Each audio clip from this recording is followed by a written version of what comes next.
Welcome, everyone. My name's Mark Hughes, and I'm here on behalf of Royal Circuit Solutions in Advanced Assembly. We've got a great presentation for you. As you're probably aware, parts keep getting smaller and smaller and smaller. And once you get down to a certain size, you just can't run trace and the traces of appreciable width anymore. So what's the designer to do? Well, in that case, you need Ultra HDI design techniques. And to learn more about them, I have a wonderful guest, Mr. Herb Snogren, who's recently added on as a consultant for Royal Circuit Solutions. So Herb, nice to meet you. Nice meeting you. Tell us a little bit about yourself. Well, I've been in the industry for almost 50 years, about 40 years, I guess. Started off in high school. I started a factory in the early 80s, which is still in operation now as one of the TTM factories in Colorado. In the past probably 15 years, I've been consulting, and I've probably spent close to 8 years consulting with Royal Circuits, helping them get into HDI, and now we're moving into Ultra HDI. Very cool. Well, I'll have you define Ultra HDI for me in just a minute.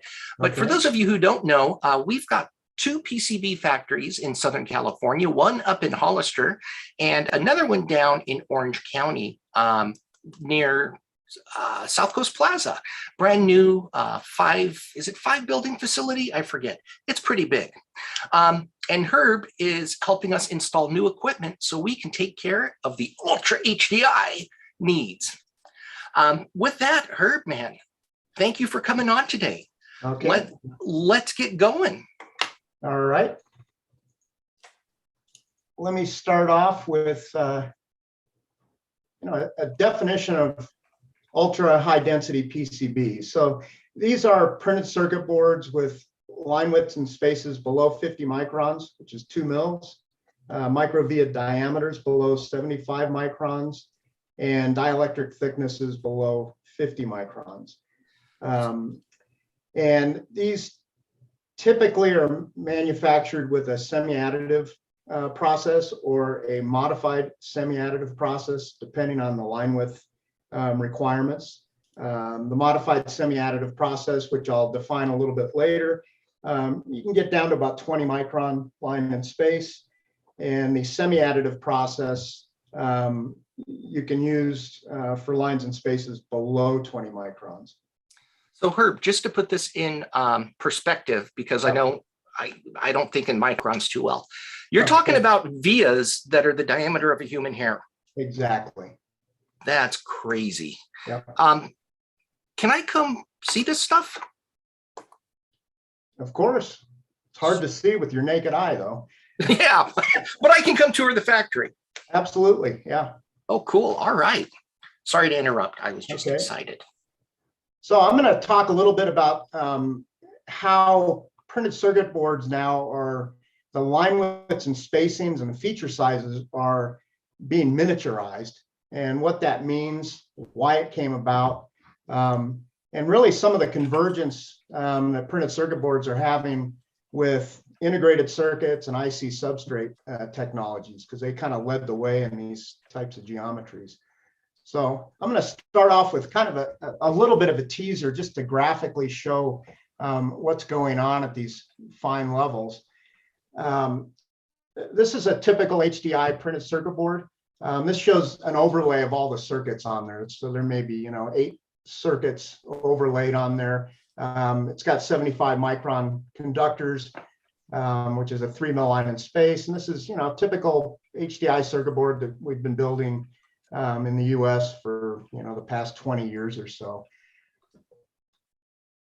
This is a bare die from 1971. And this is the first CPU that Intel ever made, the 4004 integrated circuit. And it had 10 micron lines and spaces on it. And if you blow that up, it looks an awful lot like a circuit board, which I find kind of interesting. And I just want to show this as a graphic to show you, the comparison between a circuit board and an integrated circuit, because in many cases they're very similar. in their structure as far as the circuitry goes.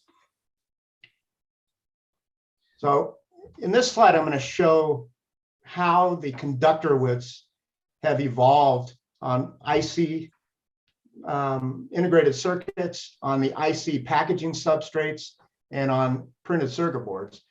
And you see these three lines on the graph. The blue one is integrated circuits, and the feature sizes on integrated circuits. The green line is the IC substrate, packaging substrate, and the line widths on that. And then the black line is the conductor widths on printed circuit board. So if we start with the integrated circuit, back in the 60s, they were developed. They started off with, 50 micron line in space. They quickly dropped down. They were using a subtractive etched aluminum conductor in the beginning. And in the 90s, sometime they went sub-micron on their line widths, and they started using a copper-plated damascene process. And over time now, they're at 3 nanometer and 5 nanometer nodes now on advanced IC substrates, and I think the line widths on those are in the 30 or 40 nanometer widths. So that's insane. Very fine, yeah. You can start counting atoms, across at that point. Yeah, once they get into sub nanometer, then you're getting into atomic level. So it's they're going to reach their limit at some point. Yeah.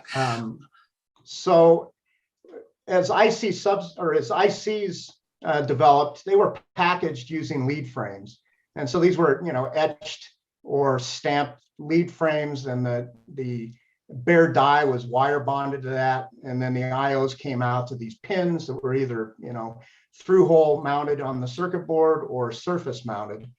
But as the density and IO density of the die increased, we couldn't put enough pins around the perimeter of the package, to be able to connect to the circuit board. So we had to go to a grid array packaging, and that happened sometime in the late 90s.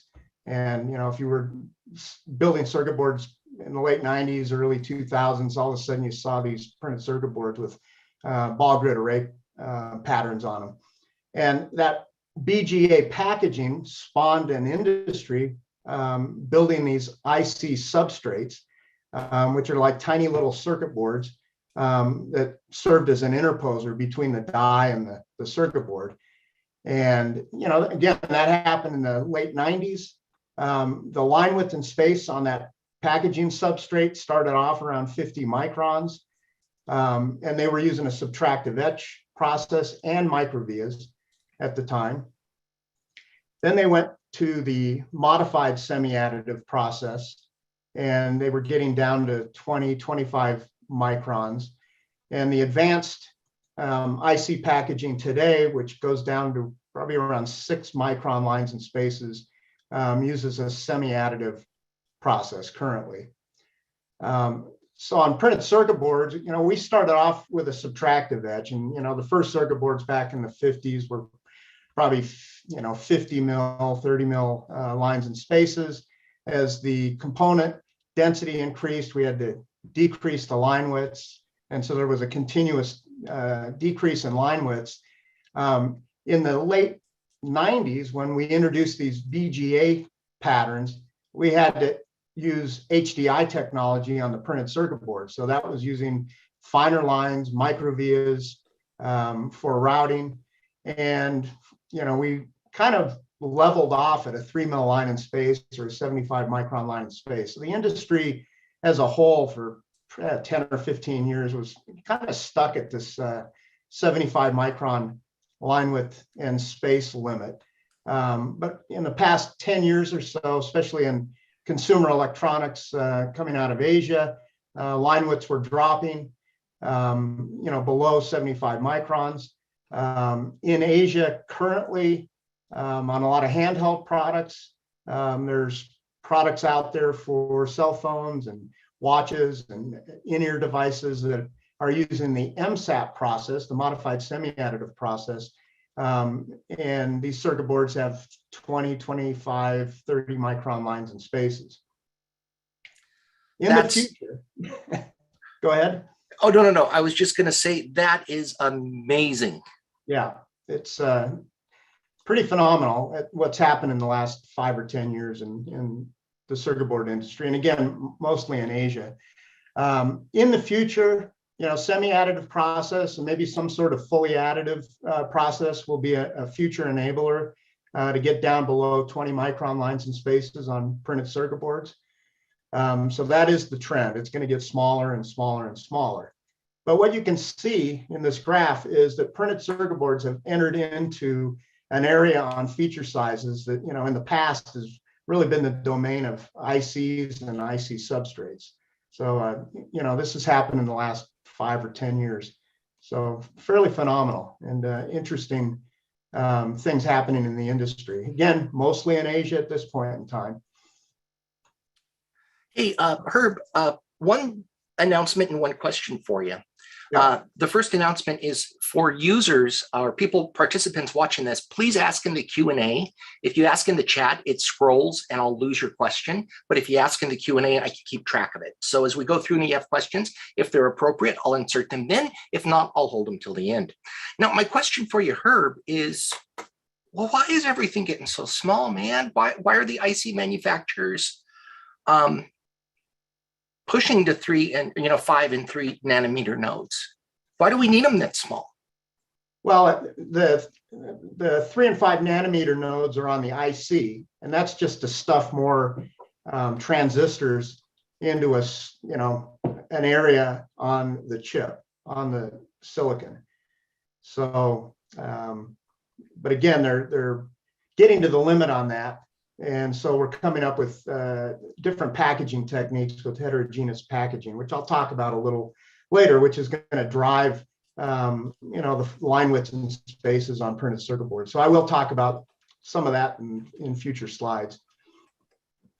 So I talked a little bit about these IC packaging substrates, and they're like tiny little circuit boards that provide like an interposer between the die and the printed circuit board, and they really spread out the I/O pitch from the die to something that is suitable for a printed circuit board. So you don't have to build a printed circuit board with 6 micron lines and spaces.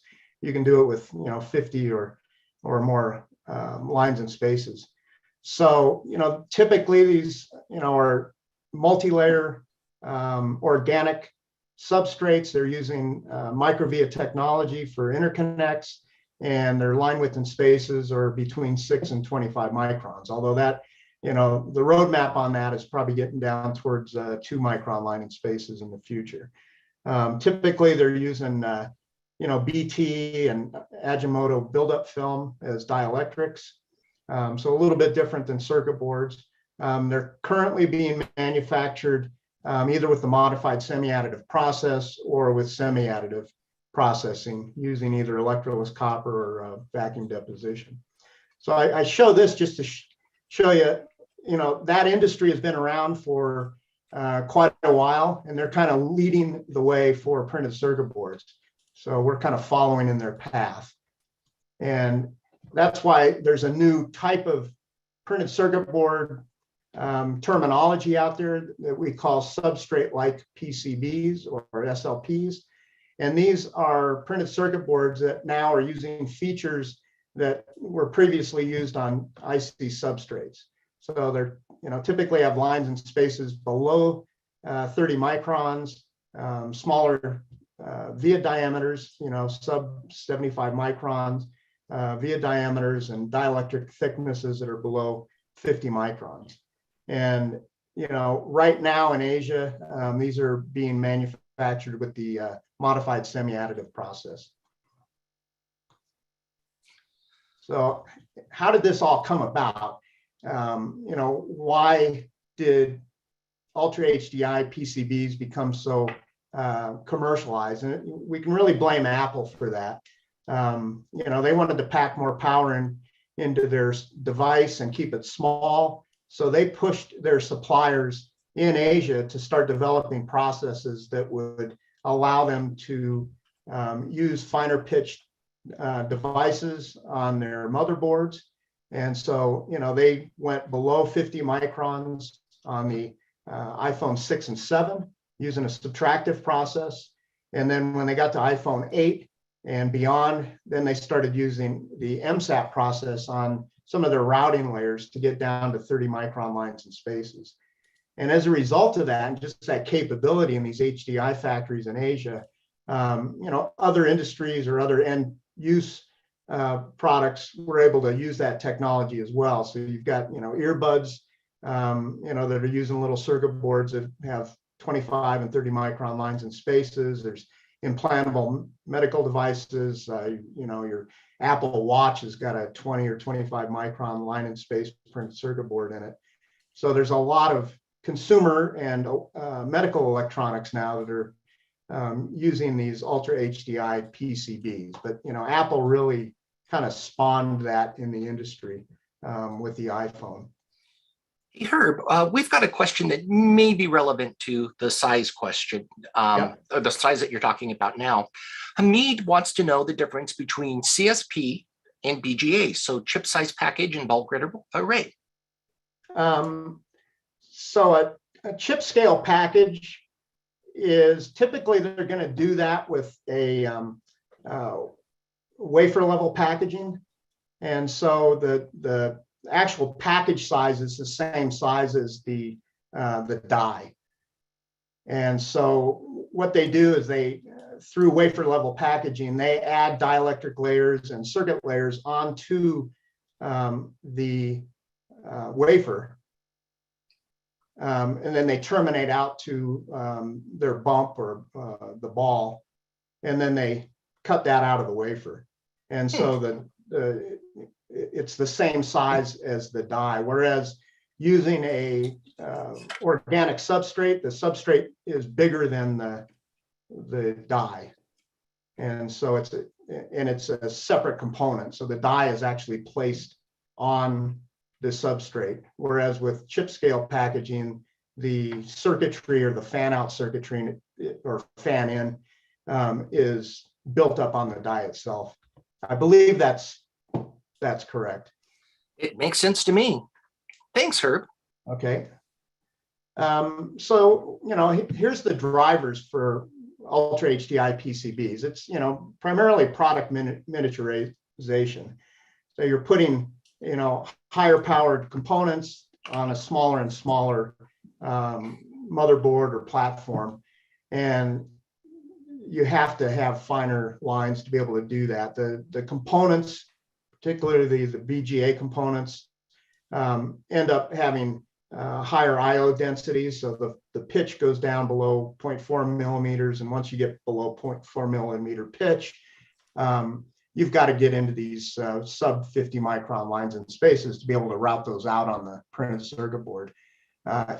Heterogeneous integration, which is a whole topic in itself, but that is going to lead towards much higher IO densities on the component package. And so you're going to have much finer pitch, larger devices, and that's going to drive, the routing density on the printed circuit board to use finer lines as well. Some of the high speed designs that are coming out now that are going, above 25 gigs, they're going to require much tighter line width tolerances and much more controlled conductor geometries for signal integrity. So you can get some of that using the modified semi additive process or semi additive process. You just can't get there with the subtractive process. And I'll show some examples of that in an upcoming slide. And then there's going to be some RF designs that have elements that are going to require some really fine features with very, very fine line widths and spaces.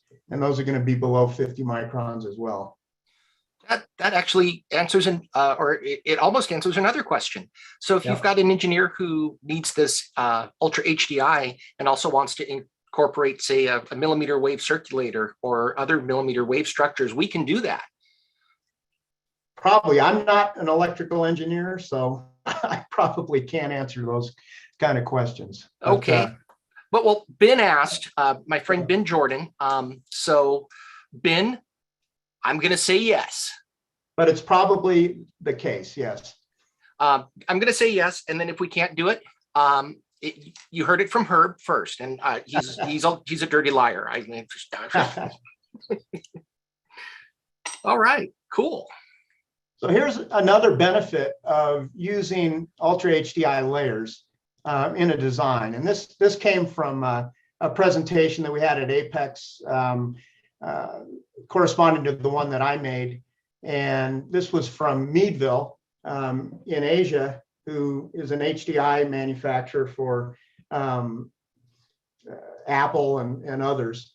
And they presented this slide just showing some of the benefits of using HDI technology and line widths. And here you've got a fairly large IO 0.35 millimeter pitch device.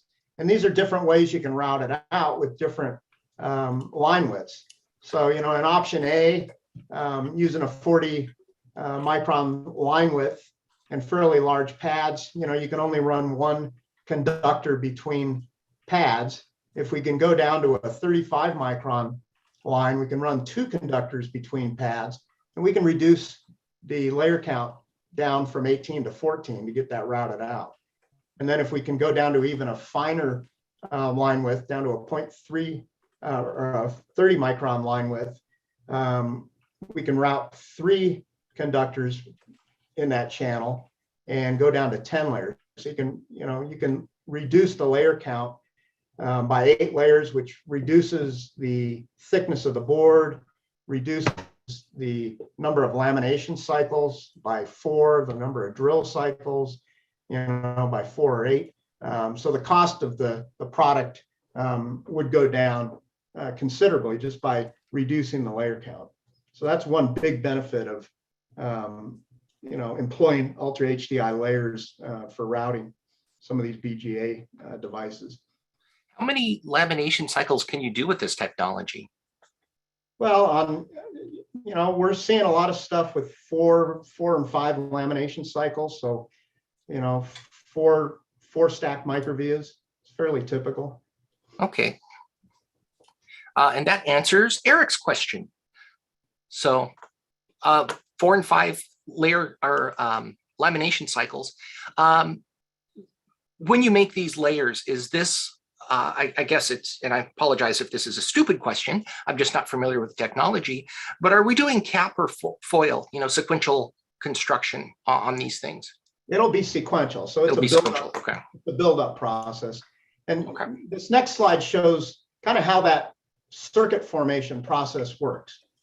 So what I show here is kind of the progression of conventional pattern plate on the top. Typically, we can use that to get down to 50 micron lines and spaces. And we start off with, a copper clad laminate or a multi-layer structure with copper foil on the outside. And that can go down to, say, 9 micron thickness. But, on typical circuit boards, we're using 1/2 ounce copper or 1 ounce copper. Then we'll drill holes, go through electroless copper, and then we image it with dry film, and then electroplate copper and tin. Then we strip the resist and we etch. And that leaves the circuit conductors, and they've got kind of a funny shape to them because of the plating and etching process. Kind of the next level down, and this is what is used a lot in Asia on cell phone boards, historically, is a panel plate subtractive. And for that, typically you can go down to about a 40 micron line in space. Again, they'll start with a laminated structure with copper foil on the outside, typically thin copper foil, 3 to 9 microns. They'll drill holes and then electroless copper plate that, then go through a panel plating process to where they plate the whole surface with electrolytic copper. Then they'll image and etch resist and do a print and etch, and then strip the resist. To get down below that 40 microns, the next process technique would be to use the modified semi additive process. It's similar to the pattern plate process, except we're using a very thin copper foil to start with. And with this, we can get down to 20 or 25 micron line of spaces. So here we start with a laminated core or inner layer, and it has 3 to 5 microns copper foil on it. We'll go through a drill and electroless copper plate, and then image it, electroplate the copper. We don't need to plate tin because what we're etching off is so thin. So we just strip the resist and we go through what's called a differential etch. And we just etch that background copper off, which is, fairly thin, 4 or 5 microns. And then we leave the conductors. And you can see the conductors in this process kind of retain their square shape. They don't get trapezoidal or curved like they do in the panel plate or pattern plate, conventional pattern plate. If we want to go to a even finer feature size, then we can use a Semi Additive process. And this starts with a laminated structure with no copper foil. And so we have to add a seed layer to that. We can either do that with electroless copper, or we can do that with vacuum deposited copper. And the vacuum deposited copper is much thinner, so you can even do finer lines with the vacuum deposited copper. So we'll put that seed layer down. Then we go to image it, electroplate. We strip the resist, and then we do that same differential etch where we remove that seed layer. And because it's so thin, it really doesn't even touch the conductors, so they remain almost intact. And so you get a very square, uniform conductor at the end. What about aspect ratios? So you do have what's called an imaging and a plating and etching aspect ratio. The main one is really the imaging aspect ratio. So typically what you see when the line widths decrease, we have to use the thinner resist to be able to resolve those line widths. So most people, when they start getting into line widths and spaces under 25 microns, they're using 25 micron resist or 25 micron resist. They even make 12 micron resist and 8 micron resist when you get down to the 10 and 6 micron lines and spaces. And that's just to give you a reasonable aspect ratio for imaging and developing and plating and etching. And so that limits the plating thickness as well, which I'll talk about a little bit later. So is that the aspect ratio you were talking about, or was it more of a whole aspect ratio? No, that was the aspect ratio I was talking about. Okay. Yep. And again, for participants, please ask your questions in the Q&A. In the chat, it's very difficult for me to see them and keep track of them. We do have some other questions, but you can take them now or take them later. It's up to you. What would you prefer? Yeah, how much time do we have? Yeah, I could probably take a few now. Okay, yeah, we've got 30 minutes. Okay.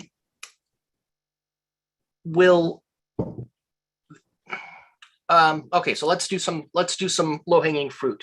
What IPC classes are possible? Let me talk about that in a later slide. Okay, we'll hold that one. Okay. When will Royal have this capability up and running? I have another slide for that one too. Tell you what, let me hold the questions. Let's just move through, and then if I get any specific to a slide, I'll stop you there. Okay. Okay. Yeah. So again, back to the aspect ratio, we typically look at that as 1:1. So the thickness of the resist would be equal to the maximum width that we could, or the minimum width that we could resolve. So if we use a 25 micron resist, we can do a 25 micron wide conductor or more. So these are the things that enable us now to be able to do this ultra HDI technology. And a lot of this wasn't available 10 years ago. So especially to the printed circuit board industry. Probably the key one is the high resolution direct imaging. There's direct imagers out there now that go down to 2 micron feature sizes. It just wasn't available in our industry 5-10 years ago. And then the high resolution photoresists, these are fairly new to the industry. Along with that, the high resolution AOI. So, if you can image it, you need to be able to inspect it. So we need automatic optical inspection equipment that can do these fine lines. Also, in order to do the semi-additive or modified semi-additive process, we have to be able to fill the microvias and plate the conductors simultaneously. And over the past 5 or so years, plating chemistries and systems have been developed to be able to do that. The other one is the ultra thin copper foils. Now you can buy commercially copper foils that are 1.5 micron to 3 microns thick. These weren't available years ago, and what companies were doing was etching down 1/2 ounce copper or 1/8 ounce copper to thinner foil thicknesses. And now you don't have to do that. You can just buy some off the shelf thin copper. In order to get into semi-additive process, there is chemistry out there that act as adhesion promoters or activators to allow the electroless copper or vacuum deposited copper to stick to the laminates. In America, commercially, Veritex got their ASAP process, and Additive Circuit Technologies has got their proprietary process that's kind of similar to that. So that allows you to get into that semi-additive process with electroless copper.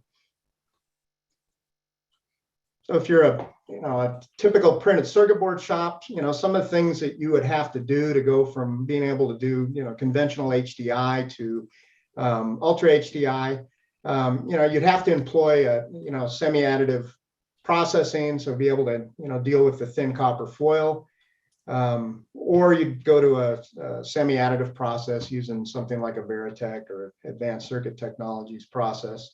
Cleanliness is going to be key. Little particulates either in the air or even in the chemistry, which doesn't pose a problem, or you can't even notice it when you're doing 75 micron lines and spaces, suddenly became a big problem. So, cleanliness is going to be critical. Tight process control within the shop is going to be mandatory. We're going to have better thin material handling. A lot of these boards are going to be very thin. They're going to start off with a 2 or 3 mil core that we have to drill and plate. Wow. And then build up from there. So how do you do that? Do you put them on carrier sheets or? Yeah, you can do carriers. A lot of the equipment that, normally was maybe, in racks and horizontal dipping has to go to horizontal processing. Either that or you have to frame it for handling if you want to go vertical.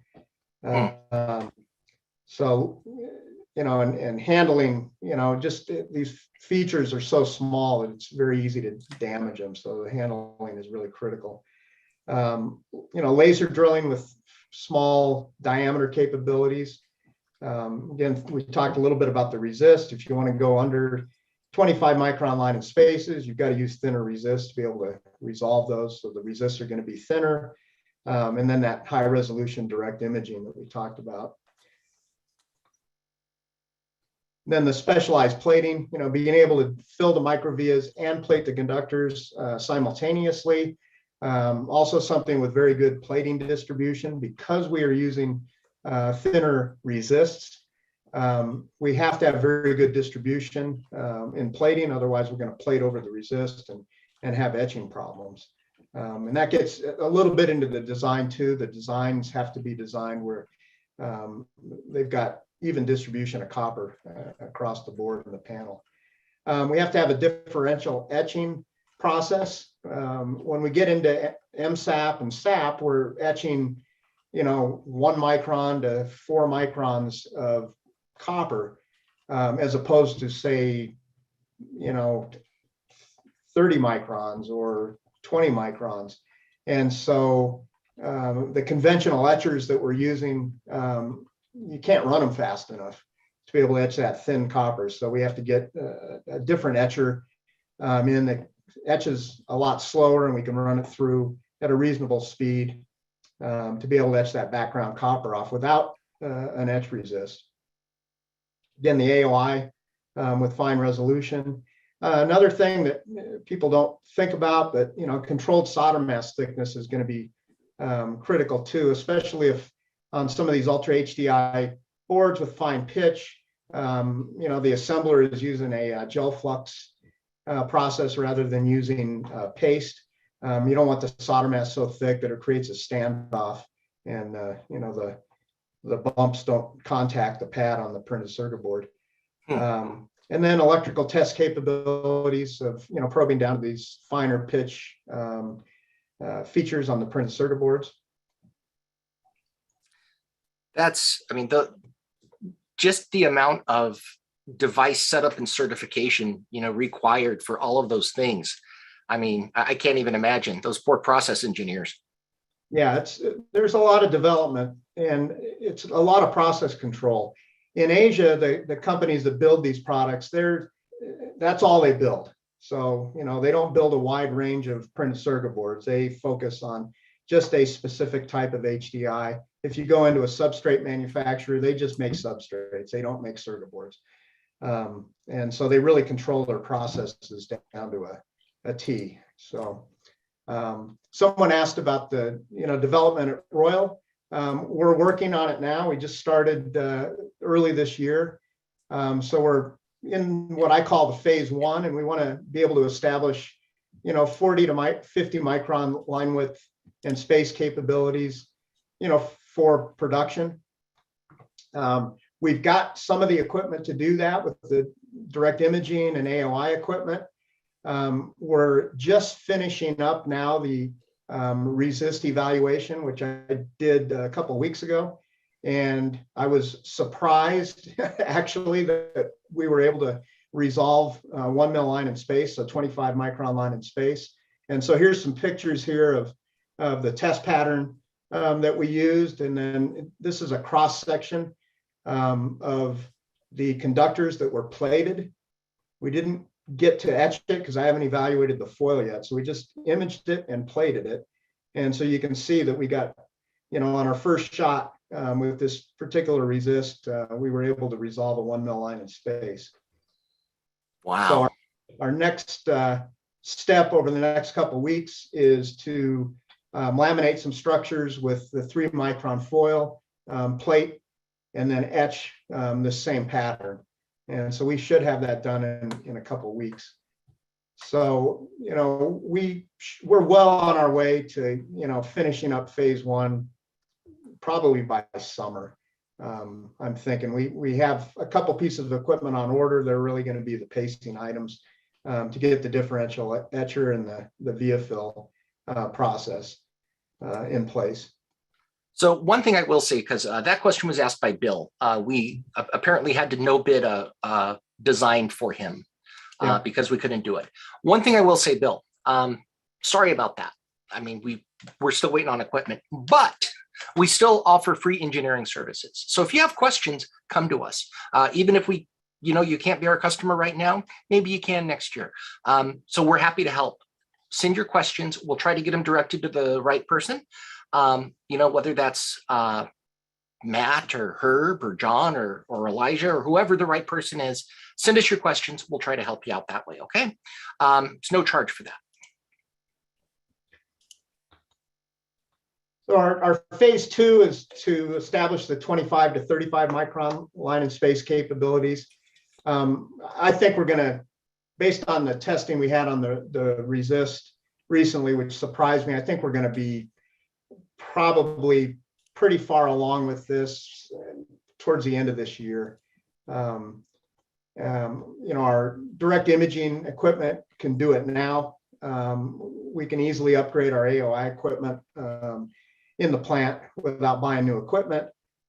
So I would guess by sometime fall, late fall or winter, we should be able to start doing some 25 to 35 micron line in space work in production.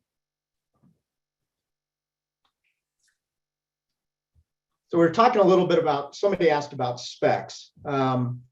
So the IPC standards if you go into 6012, 6013, or the design standards, the 2220 series, they really kind of stop at 50 micron lines and spaces. And so that gets you down to a 0.4 millimeter pitch device. If you go down below 0.4 millimeter pitch, the IPC standards don't really apply very well to that. And so, you know, this is out of IPC 2226, which is the design standards for HDI printed circuit boards. And they divide producibility categories in A, B, and C. And so level C is the highest, or the highest category, the lowest producibility. And that you can see here in this column, it stops at 50 micron lines and spaces. And so they really don't have any design guidelines or standards in there for going below 50 micron lines and spaces, or using thinner foils or no foil. So in the design standards, you know, there's a hole. So we need to get some standards put together for Ultra HDI. So I've added this other column here, and we are working on this. I'm chairman of a committee for the IPC, and we're working on developing some design standards for Ultra HDI structures. On the printed circuit board side of things, on the end product, you know, there's the IPC 6012, 6013, that whole series. Again, a lot of the requirements in there, whether it be class 1, 2, or 3, really aren't very suitable for Ultra HDI technology. So, you know, conductor thickness is an obvious one. You know, as you go down to feature sizes that are 20, 25 microns, you know, people aren't plating those up to, you know, a mil thickness typically. You know, they're more at 12 to 18 microns on most boards. So there's a different standard required, I think, for the Ultra HDI conductor thickness. Same with the plated through hole thickness. IPC really doesn't deal with thinner copper foils than 9 microns, so we need to rewrite the standards to, you know, apply to thinner copper foils or no foil if we're using the semi additive process.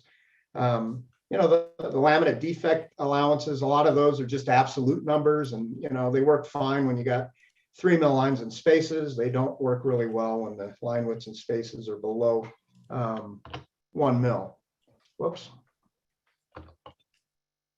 So there's a lot of criteria in the standards that need to be updated for Ultra HDI. Which brings me to the IPC D33AP committee. We established that a little over a year ago, and we are trying to develop design guidelines for Ultra HDI structures and also product performance and quality standards for Ultra HDI structures. And we want to make sure that the design guideline is consistent with the end product specifications, because in a lot of cases right now, you know, we find that the design standards aren't always consistent with the product specifications. And we found that with the, I think the medical addendum, which tries to deal with some of these fine features, and it's just inconsistent with some of the other standards. So from an Ultra HDI design, and for anybody out there that wants to implement this in their product, they really need to work hand in hand with their manufacturer. So everybody's manufacturing process is going to be a little different.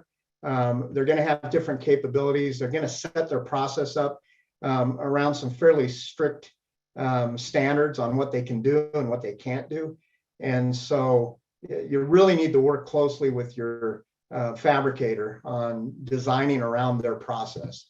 And this is, again, more IC fab-like than it is traditional printed circuit board design, which, you design something and get somebody to build it and they figure out how to do it. In IC fabs, they have their design standards. They give that to the designer and they have to use those standards if they want to design for that foundry. So that collaboration with the fabricator is really critical. And there's going to be a difference. If somebody's using Subtractive, they're going to have a different capability than somebody that's using mSAP. Somebody with mSAP is going to have different capabilities than somebody using Semi Additive Process. And even within those, depending on their equipment platform, they're going to have different capabilities. So again, you just have to work with your fabricator there. The other thing to be aware of is that most of these designs are going to be hybrid. They're not all going to be Ultra HDI on every single layer. So, on a cell phone circuit board, for instance, there are layers that are made with subtractive etch, and then they do buildup layers with Ultra HDI, and then they finish up, with a subtractive layer for the outer layer when they have through holes. And so you're going to have different design standards and end product criteria that apply to those layers differently. And so you need to be aware of that when you're designing the board and also evaluating that. So there can't be just a single, global standard for the entire structure. It's got to be, different layers are going to have to be treated differently. Oh gosh, that's going to be a lot to set up in your design rules. Yeah, exactly. So, you're going to have design rules for Ultra HDI layers and design rules for subtractive layers. So they'll be different. Well, like you said, it's going to have to be getting to know your fabricator. And if you use multiple fabricators, you're going to need different design rules for each one of them. Man.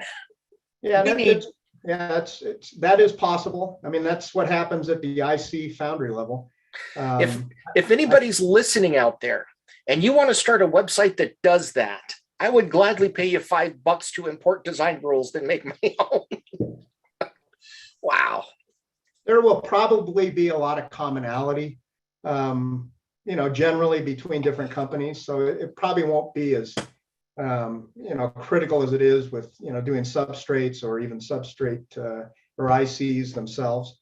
But we're moving closer to that side of things where the fabricator is going to really dictate what the end product's going to look like, and you're going to have to design around those standards. Yeah. Wow. All right.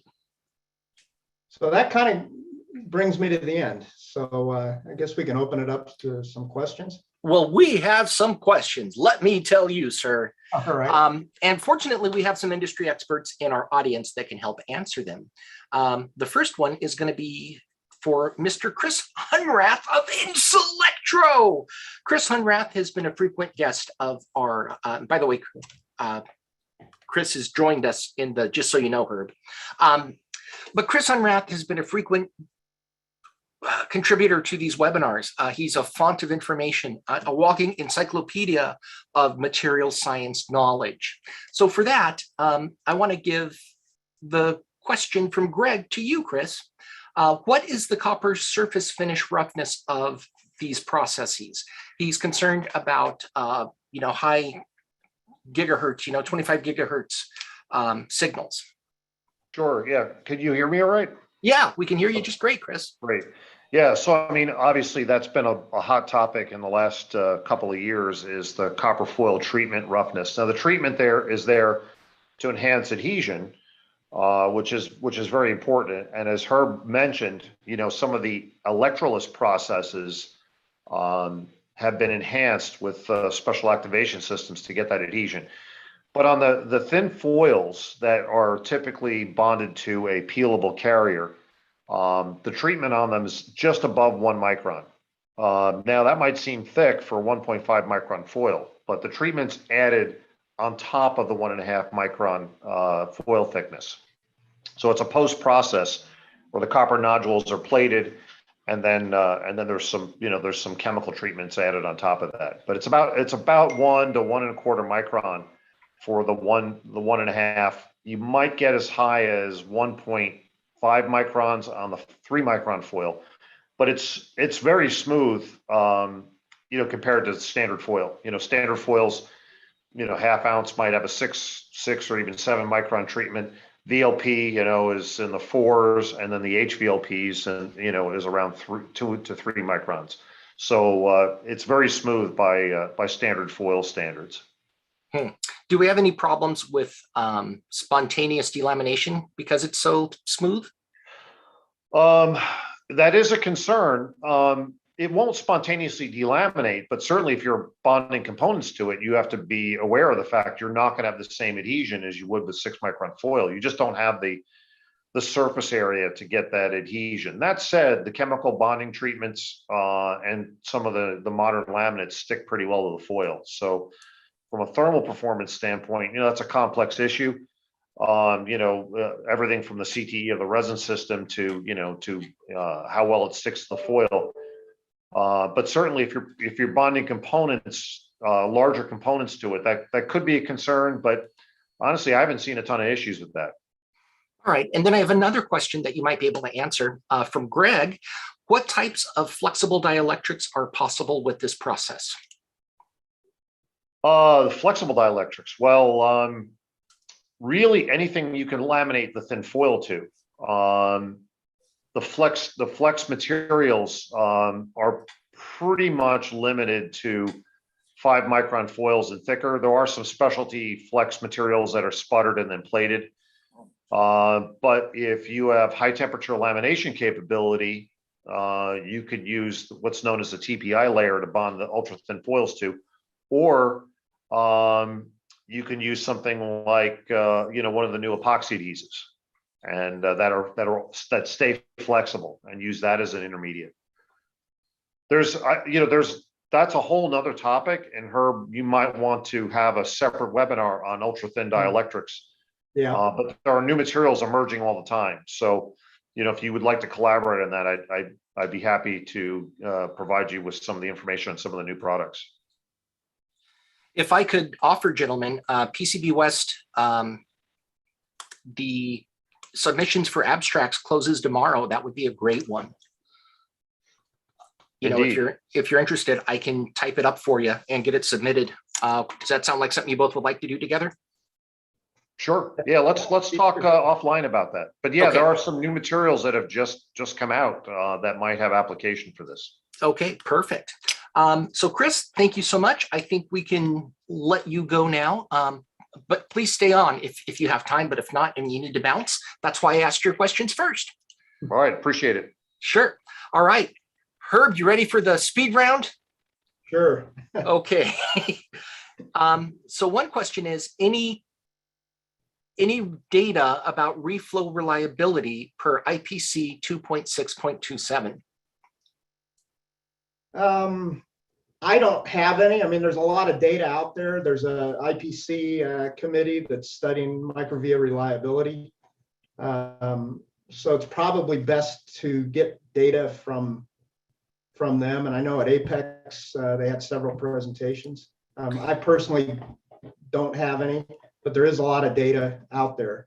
And there's companies that do the testing, independent testing companies. You might even want to just call or email one of them and find out what they're seeing, come into their shops. Yeah. What is the typical delta in cost between a conventional PCB with 3 mil trace space versus an ultra high density PCB with 1 mil trace in space? That gets kind of complicated because, as we looked at that example with that BGA pattern and the different routing with different line widths, if you're using these finer lines to reduce layer count, it could be a trade-off to where there's not a lot of extra cost. If you're going from an 8-layer board with 3 mil lines and spaces to an 8-layer board with 1 mil lines and spaces, it's going to be more expensive.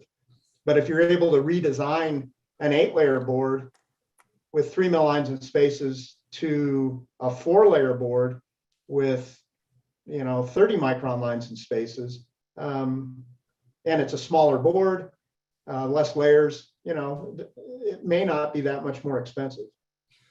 What about NREs, non-recurring engineering fees for this type of thing? You know, historically, Royal hasn't charged NREs. So other companies do. I don't know what, the difference would be. It doesn't really make that much difference in the tooling aspect. It all looks the same, in the CAM system and the creating the travelers and things like that. So I don't think there's going to be really a difference on the NREs, between this. Okay, thank you. William would like to know, are there any resources to calculate current carrying capability of these ultra HDI traces? Will conventional calculators be accurate in this range? And I can take this one if you can't, Herb. Yeah, IPC has some conductor width calculators, and it's based on temperature rise. Actually, a friend of mine developed those. He lives pretty close to me. I don't know.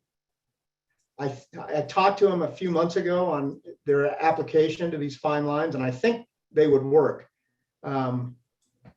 But I'm not 100% positive. So that maybe if you've got an answer for that, then sure, I can jump in there. Were you talking about Douglas Brooks at all, or no? A different friend? Mike Jopi. Okay. So let me jump in, because this could be a whole topic by itself too.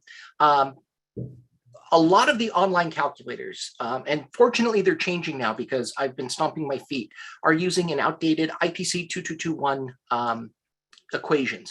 Those were pretty much just made up by a couple guys in the 1950s, 1960s, and somehow became canon.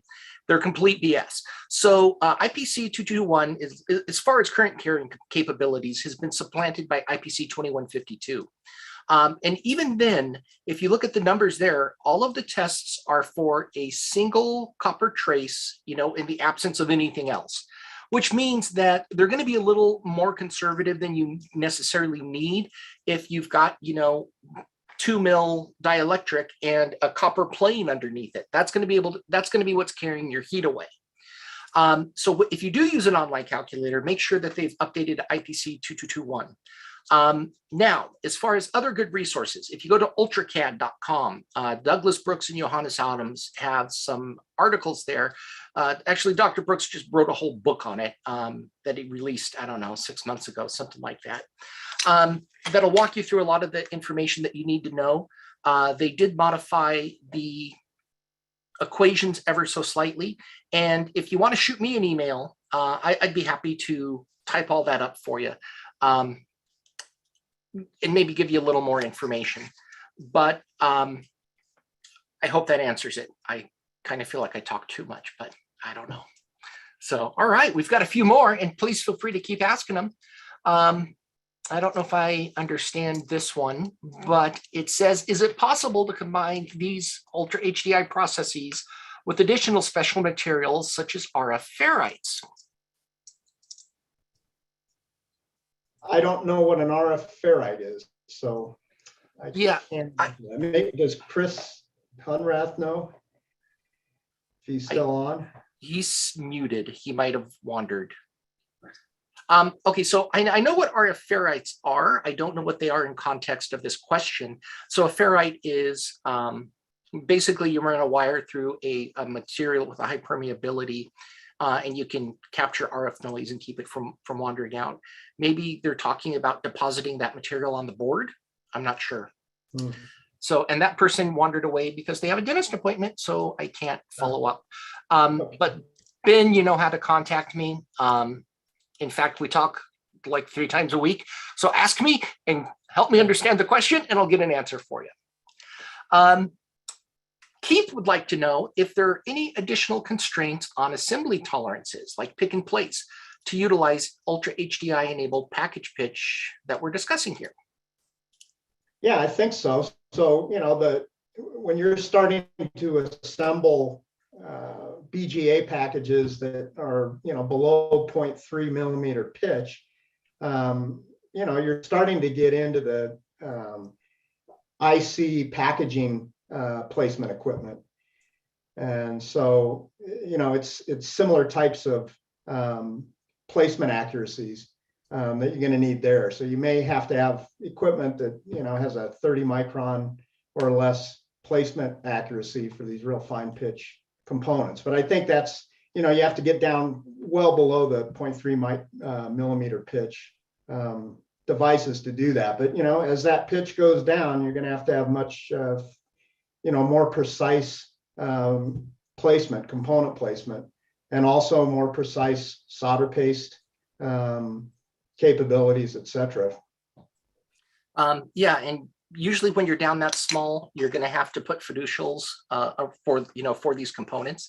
I forget the exact standard. I want to say it's 7351, but I don't think that's the right standard. Yeah, that's not the right standard. But you still have to look at your least nominal and most courtyard placement capabilities. You want to give your assembler enough space to get in there and move things around if they need to. And if you're using the least land pattern protrusion standard, so everything, the courtyards are all really, really tight. If something goes wrong, nobody can do anything about it. Things are just too close. Yeah. So talk to your assembler and see what's capable. Ask them where they think errors in placement might occur and try to give them a little more space around it. So, if it goes through X-ray and they see that it doesn't fit, they can get in there and reflow it and, fix it. Otherwise your yield's going to drop. So hope that helps, Keith. Will a copy of this presentation be made available? We hope so. Yeah, I think so. Yeah, we'll probably put it at royalcircuits.com/blog. Is usually where we put the presentations and the videos when we get them. So we believe so. We did the delta in price. Keep asking questions because we are almost out of them. So if you do have a question, ask it now, because once I finish this list, we are done. You mentioned that this technology is already being used. Have there been any issues reported from the field? Well, it's been used for years in Asia because the circuit board in your iPhone or your Samsung phone, is using this technology now. So I think in those devices, the reliability has been pretty good. But in the US, we haven't really developed this technology yet to get a lot of experience. But the experience in Asia, I believe, is good. Certainly on IC substrates, they've been doing it for over 10 years. On cell phone boards, last 4 or 5 years, they've been using it, and it's been very effective and I think pretty reliable. All right. Mark asks, how is fully additive process different from semi additive? Yeah, that's a good question because there's a lot of debate on the terminologies. And I know there's an article recently, I think interviewing some of the folks at Calumet, and they had a pretty good take on it. Technically fully additive means you're only adding material to something and you're not taking material away. So, that would be like 3D printing conductors and 3D printing dielectrics and things like that. So you're only adding things. So that would technically be, an additive type process. But I think semi-additive kind of falls into that because that seed layer that we're adding is so thin that when we take it off, it's pretty irrelevant. So I think in a lot of cases, Calumet, says we kind of consider semi-additive process an additive process. But technically additive means you're only adding and not taking anything away, where semi-additive means you're taking a little bit away in the etching process, whereas a subtractive process, you're subtracting a lot of copper to form the conductor. I don't know if that answers it, but I think so, but Mark, you've got probably 60 seconds to ask again if it didn't. Amba asks, are EDA tools available for Ultra HDI? I think I can answer that one if you can't. They are. I mean, there's really not much difference between an HDI design and an Ultra HDI design, except the feature sizes. So I believe they're there. Yeah, I was going to say the same thing. Your pretty much any EDA tool, even the free ones, should be able to do this. It really comes down to having different design rules more than anything else. But, you know, Altium, Cadence, you know, you get down to the, let's call them more introductory ones, dip trace, even KiCad or KiCad, I still don't know how to pronounce that, should all be able to do this. But what's different is when you start running your DRCs, you're going to have different things set up. And as Herb said, you might not want Ultra HDI on every layer. So that means you need different DRCs for each layer. Now, that's where things could get a little tricky. I don't know the EDA tools individually well enough to know if, you know, if they all can do that, if they can separate out layer rules. I'm 95% certain Cadence and Altium can. But if we're talking the more introductory stuff, the dip trace, the KiCad, I'm not too sure if they have different layer rules for DRC, which means then that on your non-Ultra HDI layers, you're either going to be throwing errors left and right, or you know, or the other way around. You know, your Ultra HDI layer is going to be throwing errors left and right. So I don't know. So, all right. With that, Herb, man, that was a lot of information. That was great. Yeah, we got it done in an hour, so not too bad. Not too bad at all, man. I really appreciate your time. All right. So before we go, just a couple quick announcements. If you enjoyed this webinar, if you enjoyed talking to Herb, let us know. We try to do these and do webinars that interest our customers. So if you have something that you want to know more about, let us know and we'll put it together. Every Friday at noon Pacific, I destroy something and we look at the technology inside. It's called Mark Voids a Warranty, and it's on Advanced Assembly's YouTube channel. We just blew past 600 subscribers. A week ago, we were at 494. Now we're at like 640. It went crazy, but that means I get to start taking apart expensive stuff. Yeah. So Google Mark Voids a Warranty and come check it out. There's more news. Royal next month will be hosting a design competition with $500 in prizes. We're going to be giving away $150 gift certificates to Adafruit. We're going to be giving away soldering irons, the pine soles. We're going to be giving away all sorts of stuff. It's a really cool project. It shouldn't take you much time to design it. What we're really looking for is creativity. But your BOM count is going to be like 10 items, 2 unique items, a microcontroller and some RGB LEDs. But the way that you put them together, that's what's going to be key. So keep an eye out for that. You'll definitely see it show up in your news feeds. You can find us on LinkedIn, on Facebook, on YouTube. YouTube's the best. I think we have a Twitter even. I don't know. I don't tweet. But there's ways for you guys to get back in touch with us and let us know what's going on. We will post this at royalcircuits.com/blog. And with that, Herb, thank you so much. All right. Thank you. Enjoyed it. All right, everyone. Have a great rest of your day. Bye.